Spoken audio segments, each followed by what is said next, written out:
В общем, машину загнали на первое ТО, нулевое, бесплатное. Проверяют все жидкости.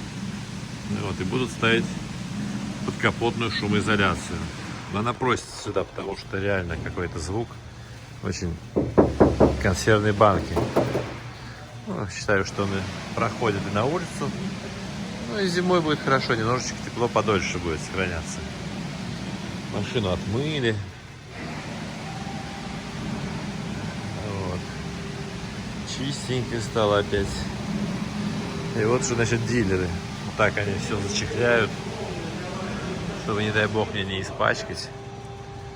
Руль одели, от коронавируса спрятали, даже ручки. Ручки все даже замотали, наверное, чтобы вирус не попал.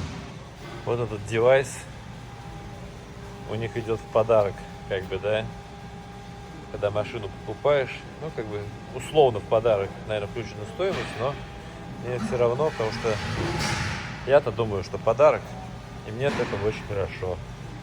Вот там вся конструкция шумоизоляции, которая подкапотная, и сами газовые амортизаторы или опоры, как они правильно называются.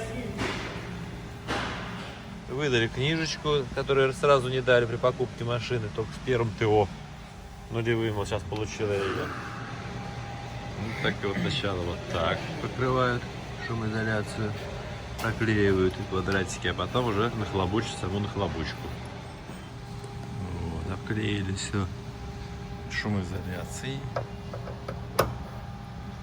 И скоро поставят нахлобучку. Правильно. Вот газовые опоры устанавливаются. Причем сузуковские. Не бодяга, а прямо Сузуки делает. Вот такой звук с открытым капотом. И он и так-то тихо работает. Но симпатичней сам вид стал.